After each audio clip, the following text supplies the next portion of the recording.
Ryan Jarrell here for MMA News, and it's always a pleasure to have my next guest on the show, Loopy Godinez, who will be back in action March the 30th at UFC Atlantic City when she takes on Virna Jandiroba. Loopy, how are you? I'm really good. How are you?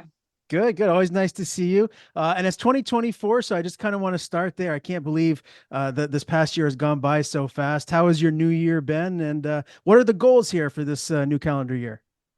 Yeah, well, the past year it was amazing. The new year it was great. Um, I got to be home for a little bit. Now, as you say, I gotta get ready for my next fight. And yeah, the goal is, of course, keep winning the fights, whatever whoever they put me in front and go get that belt. I would like to be fighting for the belt at the end of the year. It will be great. If it happens before, I wouldn't be mad. Yeah, just happy and enjoy every single part of this. Is so it's so good to be part of this whole thing going on. For sure. I know the last time that we spoke to, we talked about like the rankings and, you moved up a little bit now, number 11. Now you're taking on number six. I mean, it just seems like things just keep steamrolling for you. You go and you beat Virna, which, it's a tough opponent. This really puts you right in the mix, I'd have to say. Yeah, I believe so. She's been around for quite a bit. She has fought almost everyone in the division, and yeah, excited to step in the cage with someone that has that much of experience. I feel like it will be a good opportunity for me to get better. Of course, fighting her and in my camp, and I'm excited. All right. A lot to get to before we transition back to that fight. Again, March the 30th, UFC Atlantic City. Loopy, I think you're one of the best follows on Instagram. You're constantly posting, and I saw something that you posted. It was a while ago now, but you went skydiving fairly recently, which is something that I've always wanted to do, but I just haven't. I guess I've been too much of a chicken, so I'll just say it like that. So, what was that like? What was that experience like to skydive? Yeah, it was a cool experience. It was scary, of course, going that high, and then I kept telling the guy, I was like, okay, I think we're high enough. I think this is great to jump. Oh no, we still have another like 10 minutes to go like higher, right? And I'm like, oh my gosh, but I guess once you jump and once you are in the air, kind of floating, and it's just mind blowing. You seeing the whole city, in Puerto Vallarta, the beaches, like everything looks so good. So it's like a little bit of mixed feelings, scary, but amazed by Mhm. what you're looking. I did it with Alexa and Paulina, one of our teammates too, and yeah, we had a blast. Who was the most nervous before you girls jumped? I want to say probably between me and Paulina. Alexa done it already before, so she was more, she just wanted to see our faces, when we jump and stuff. She was having a lot of in me be scared. Do you know how long you were free falling for? Oh, I don't know. It has to be like about maybe 10, 20 seconds. Man, it must have felt like, I mean, an eternity though, right? When you jump out of there. Yes, it does. And like when he take the shoe thing out, like it kind of like pulls you down a little bit, so it kind of feels that you're gonna actually fall because it kind of like releases some tension. So it's kind of scary. Would you do it again? Yeah, I will do it again. Yeah, for sure. All right. Well, I saw that and I was like, I got to talk to Loopy about that. Well, that's on my bucket list. So one of these days, I want to do that. Let's talk about your UFC 295 split decision victory over Tabitha Ricci. It was kind of bizarre because I felt like it was clearly a unanimous decision victory. One of the judges, Brian Miner, scored it all three rounds for Tabitha, and I take it that you didn't realize that in the moment. It wasn't until afterwards that you figured that out. But I mean, looking back on that now, I mean, that's kind of wild, right? Like I don't think anybody would have given her all three rounds.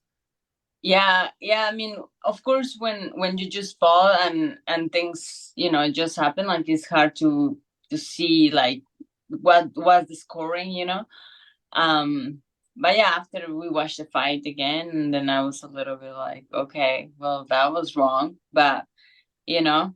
That happens all the time, and hopefully, it, it needs to change, because like it's not only like you can uh you can really hurt a fighter by like giving the wrong decision, like so many of us, we just do this, that's all we do, that's all we want to do, and we have a goal, and having a person just deciding, Hmm. just I like the other person better, or whatever it is, I feel like it needs to be some changes for sure. Scale of 1 to 10, how would you rate your performance?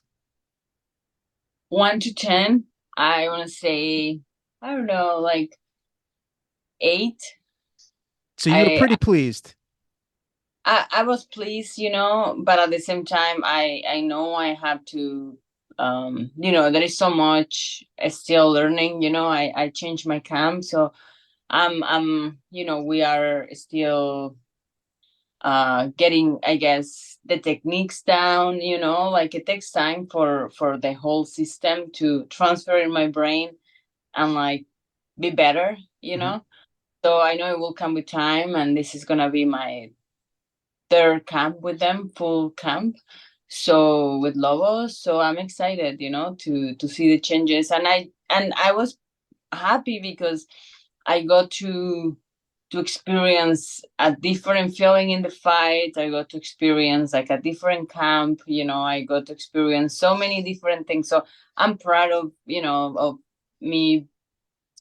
I was sick the week before too, so it was like a lot of things that I had to fight, Mhm. and I got it. So yeah, it's That's good. right. You got the job done. That's all that matters. What was it like fighting in NYC at Madison Square Garden? That whole experience, it's a big deal. What was it like looking back on it now? Oh, it was crazy. You can feel the whole, like the experience of the people, the history in the arena that is already there. Like it was yeah, it was one of my top things to do. In an arena to fight, and I already done it, and so it's happy to get back to it and for my next fight. And I saw that you went on Ariel Helwani's show. Is that the first time that you've joined him? Uh in person, yes. Okay. You clearly are just getting more and more popular now. Have you noticed that, like when you're out on the streets, like are you getting recognized a lot more now? A little bit here and there, but to be honest, I don't go out too much. So, I don't have that.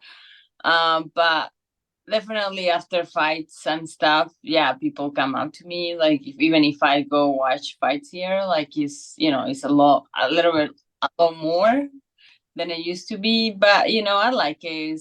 It's part of it, and excited to have the experience. Not everyone gets to have the experience that I'm having.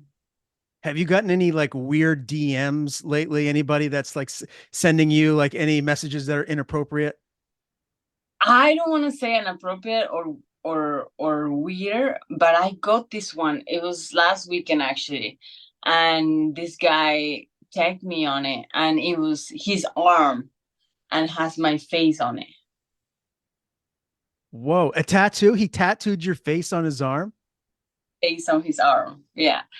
So I messaged them. The tattoo artist. I say, hey, who the hell is this guy? Right? Then I messaged the guy. So it turns out he lives in New York.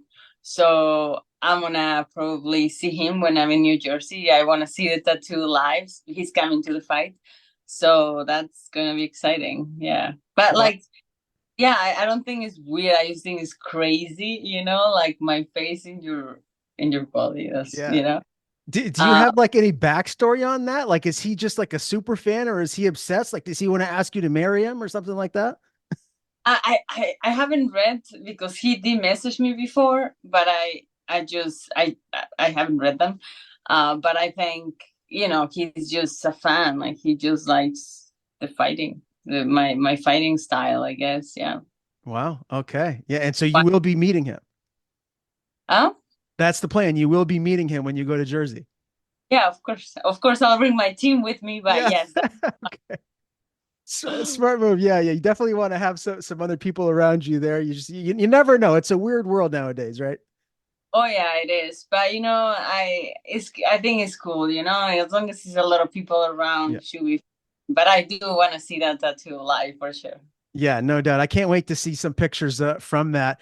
You mentioned camp a little bit, Loopy, and how that's going. Obviously, you world-class training partners around you. What are the plans here for this particular camp to get ready for Virna? Obviously, we know how good she is on the ground. Has this been very grappling, jujitsu based? Yeah, right now I'm still in Canada, in Vancouver, and I'm putting a lot of time into jiu-jitsu and wrestling. Some striking, of course, but we're leaving February 2nd to Guadalajara and to start, the camp. But right now it's been a lot of jiu-jitsu, just getting more and more comfortable and and just perfection my grappling even more. I do want to dominate and finish this fight, so that's what I'm going for. And I'm starting to well, I'm always training pretty much, but it's more specific, more grappling. So I love it. Tell me a little bit about the coaches that you have around you that you're working with mostly now. When I'm here, I go to Roll Academy with Philip Mato, which is a jiu-jitsu black belt, and has been around for quite a bit. He's still competing actively. My wrestling with Colin Danes, he's the best. Working with him, and I go to this boxing gym here that is Quintin gym with John. He's the best. He's on my Instagram too, and he has so many good tools. But once I go to Mexico, I work there with my teammates, of course.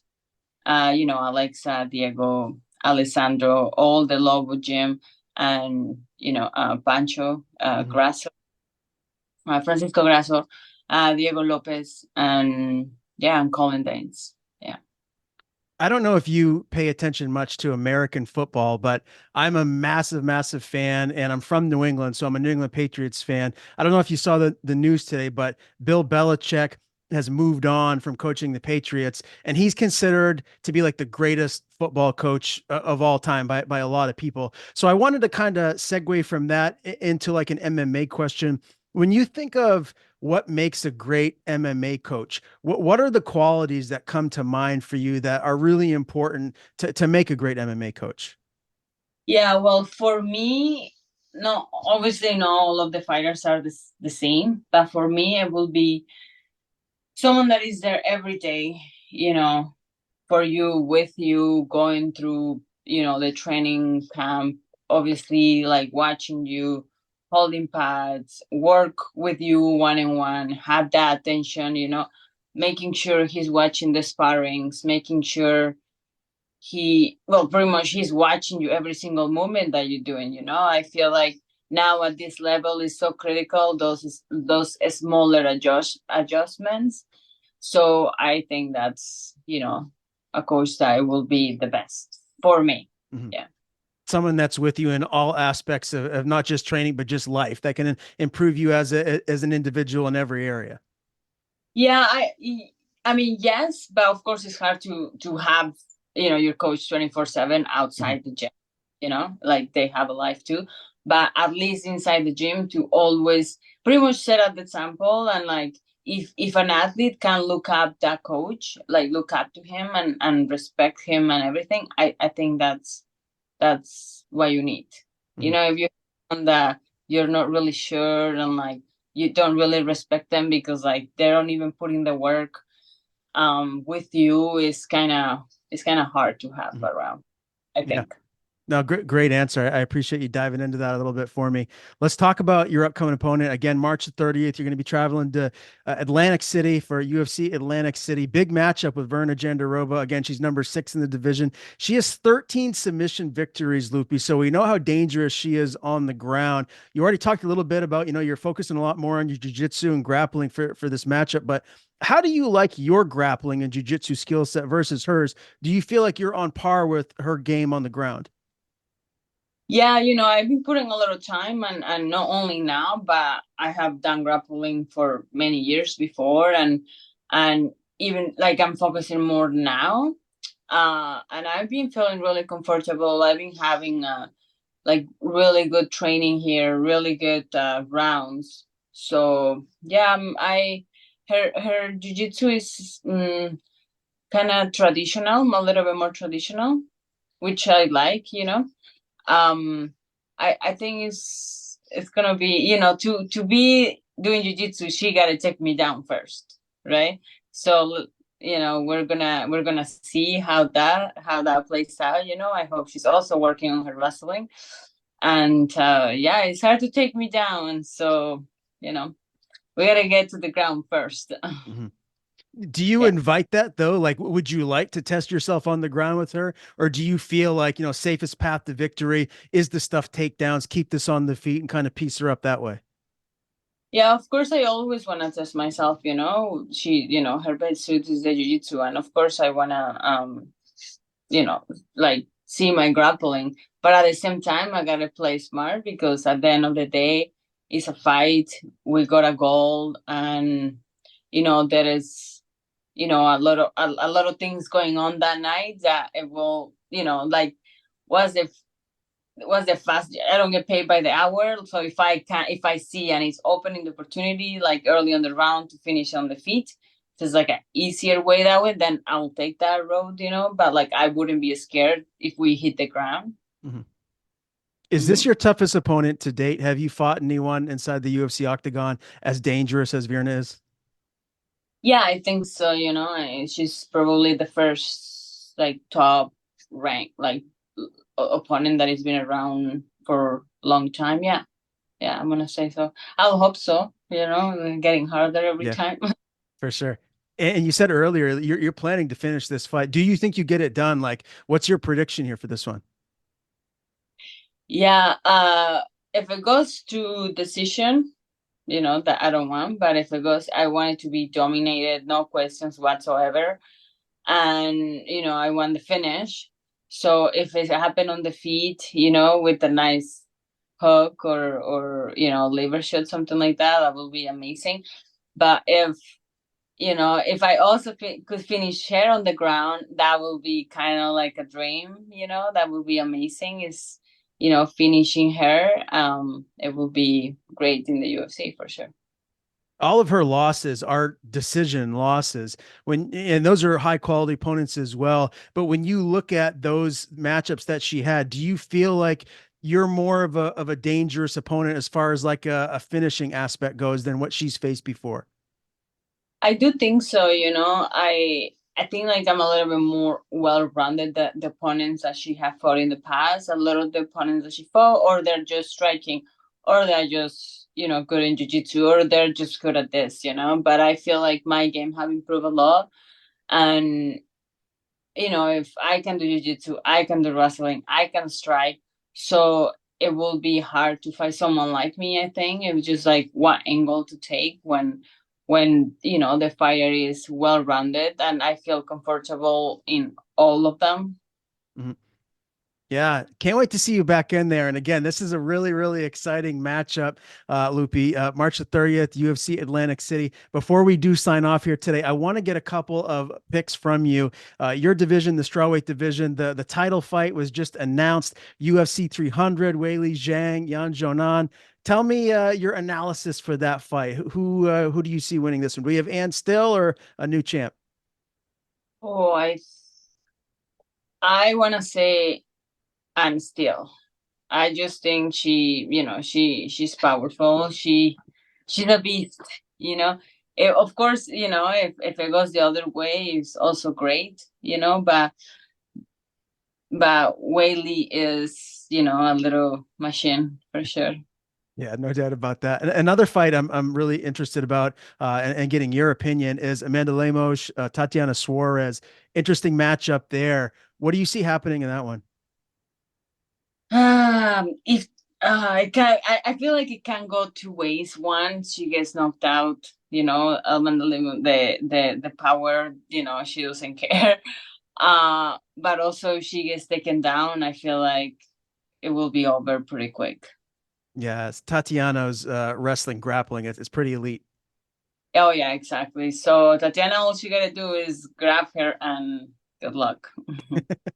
Exactly. Loopy, always great talking to you. Real pleasure doing an interview with you as always. Before we do sign off, I want to give you the floor. If there's anything you want to plug, anyone you want to thank, the floor is yours.